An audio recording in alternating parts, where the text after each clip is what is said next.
నమస్తే. నేను doctor Chetan Raj. And మీరొకటి చూడండి, 40 ఏండ్లు, 50 ఏండ్లు మనిషి దాటిండనుకోండి, కొన్ని హెల్త్ ప్రాబ్లమ్‌లు స్టార్ట్ అయితాయి. జనరల్‌గా ఏం కనిపిస్తాయి మనకు? బీపీలు, షుగర్లు ఇవి ఎక్కువ కనిపిస్తాయి. కానీ మెయిన్ ట్రబుల్ ఇచ్చే ప్రాబ్లమ్‌లు ఏవి? ఒకటి నొప్పులు, నడుము నొప్పి గానీ, మోకాలు నొప్పులు గానీ, మళ్ళా దాంతో పాటు నరాల నొప్పులు.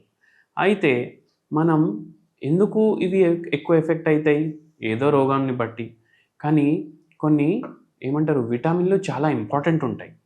అవి తక్కువుండుడు వల్ల కూడా లైఫ్‌లో 40 తర్వాత, 50 తర్వాత చాలా ప్రాబ్లమ్‌లు వస్తాయి. ఆ 2 విటమిన్లు ఏది? విటమిన్ డి, విటమిన్ బి12. ఈ 2 విటమిన్లు తక్కువుండుడు వల్ల చాలా హెల్త్ ప్రాబ్లమ్స్ ఈ ఓల్డ్ ఏజ్‌లో ఫేస్ చేస్తారు. ఇవి మిడిల్ ఏజ్‌లోనే స్టార్ట్ అవుతాయి. అయితే ఇవాళ బి12 తక్కువ ఉండడం వల్ల ఏమేమవుతుంది, మళ్ళీ డి తక్కువ ఉండడం వల్ల ఏమేమవుతుంది, మళ్ళీ ఇది మనం ఎట్లా కరెక్ట్ చేసుకోవాలి అవి డిస్కస్ చేద్దాం. చూడండి, విటమిన్ డి టెస్ట్ చేయించుకుంటే చాలామందికి తక్కువ అవుతుంది. దానివల్ల ఏమవుతుందంటే ఆస్టియోఆర్థరైటిస్ కేసులు పెరుగుతున్నాయి, ఆస్టియోపోరోసిస్ కేసెస్ పెరుగుతున్నాయి, నడుము నొప్పి కేసెస్ పెరుగుతున్నాయి, మళ్ళీ మెడ నొప్పి కేసెస్ పెరుగుతున్నాయి, మోకాలు నొప్పుల కేసులు పెరుగుతున్నాయి. అయితే మనం రెగ్యులర్లీ మన డయట్లో అయితే విటమిన్ డి ఇంక్లూడ్ చేయలేం. ఎందుకు చేయలేం? ఎందుకంటే మనకు విటమిన్ డి బాడీనే తయారు చేస్తుంది. ఎట్లా తయారు చేస్తుంది? ఎండలో కూసుంటే మనకు విటమిన్ డి కవర్ అవుతుంది. అయితే కానీ ఎందుకు డెఫిషియన్సీ వస్తుంది? మళ్ళీ ఎండలో అయితే అందరు తిరుగుతాం కదా. ఏమవుతుందంటే మనము బట్టలు వేసుకుంటాం కదా, ఫుల్ స్లీవ్ బట్టలు వేసుకుంటాం. ఎక్కడ డైరెక్ట్ మనకు సన్లైట్ తగులుతుంది కదా, అక్కడే మనకు డైరెక్ట్లీ ప్రొడక్షన్ ఉంటుంది. బట్టలు మధ్యలో వస్తే మళ్ళా కాదు. ఇదే కాదు, కొందరు ఏం చేస్తారు పేషెంట్లు, నేను కార్లో ట్రావెల్ చేస్తున్నా కదా, గ్లాసులు మూసుకొని ఏసీ వేసుకుంటా కానీ ఎండ వస్తుంది కదా, విటమిన్ డి తయారవుతుందేమో అనేసి అనుకుంటారు.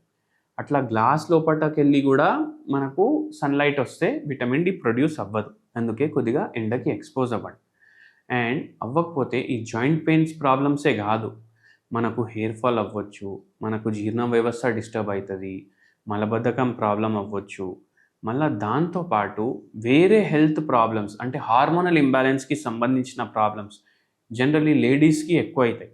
ఏమవుతాయి మీరు చూడండి, ఫైబ్రాయిడ్లు అవుతాయి కొందరికి పీరియడ్ ప్రాబ్లంలు అవుతాయి, గర్భసంచిలో వేరే వేరే పరేషానీలు వస్తాయి, మళ్ళీ తీసేసుడు, ఇవన్నీ ప్రాబ్లంలు ఉంటాయి.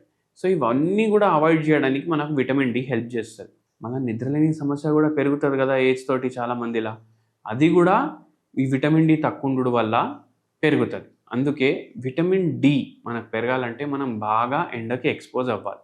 మళ్ళీ ఇంకో ప్రాబ్లం కూడా చెప్తాను నేను మీకు. ఇంకో విటమిన్ ఏది? Vitamin B12. ఇప్పుడు ఈ బి12 తగ్గుడు వల్ల ఏమవుతుంది? నరాల నొప్పి అనేసి అందరు అనుకుంటారు. విటమిన్ బి12 తక్కువ ఉంది అంటే నాకు నరాల ప్రాబ్లం దానివల్ల అవుతుంది అనేసి అనుకుంటారు. కానీ బి కాంప్లెక్స్ ఓవరాల్ ఒక చాలా ఇంపార్టెంట్ విటమిన్. బి12 ఏమో మనకు ఎక్కువ నాన్ వెజ్ ఎవరైతే తినడు వాళ్ళల్లో కనిపిస్తుంది. వాళ్ళు ఏం చేయవచ్చు? చల్లచారు డైలీ తాగాలి.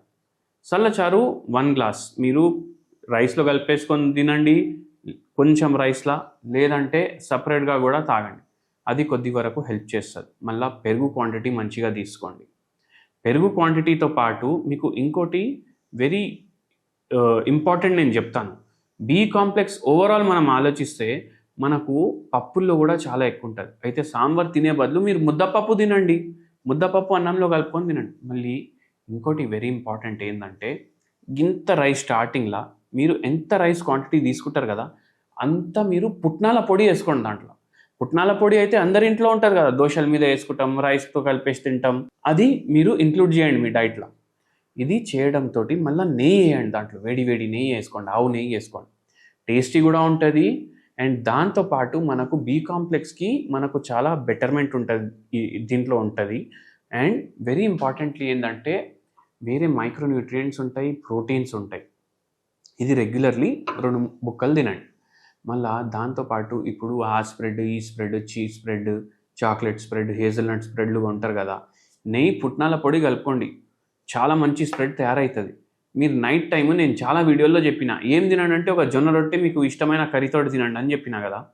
దాని బదులు మీరు ఏం చేయండి అంటే ఈ జొన్న రొట్టె ఏదైతే ఉంటుంది కదా దాని మీద ఒక స్ప్రెడ్ లాగా నెయ్యి పుట్నాల పొడి కలుపుకొని తయారు చేసుకోండి. జర వేడి చేసుకొని అది జొన్న రొట్టె మీద పెట్టి ఆ జొన్న రొట్టె తినండి మీరు. చాలా టేస్టీ కూడా ఉంటుంది.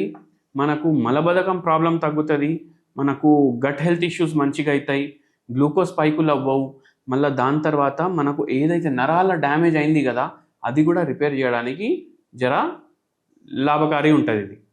మళ్ళీ ఇంకోటి ఏంటి అంటే మైలిన్ షీత్ ఏదైతే నరాల్లో డ్యామేజ్ అవుతుంది కదా అది కూడా B12 డెఫిషియన్సీ వల్ల అవుతుంది.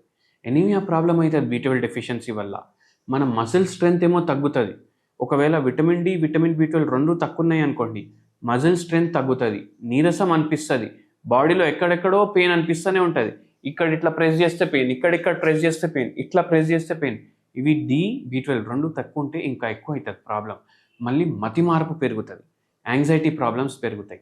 అయితే నేను చెప్పిన ఇట్లా D ఇంకా B12 మనం ఎట్లా కాంబాట్ చేసుకోవాలి, ఎట్లా ఈ విటమిన్స్ మనకు హెల్ప్ఫుల్ ఉంటాయి డైలీ లైఫ్లో. అండ్ స్పెషలీ 40 ఏండ్ల నుంచి 50 ఏండ్ల తర్వాత, మన ఏజ్ అయిపోయిన తర్వాత ఈ విటమిన్లు చాలా important. B complex, overall vitamin D, ఇవి ఫాలో చేయండి, మంచిగా హెల్ప్ఫుల్ ఉంటుంది.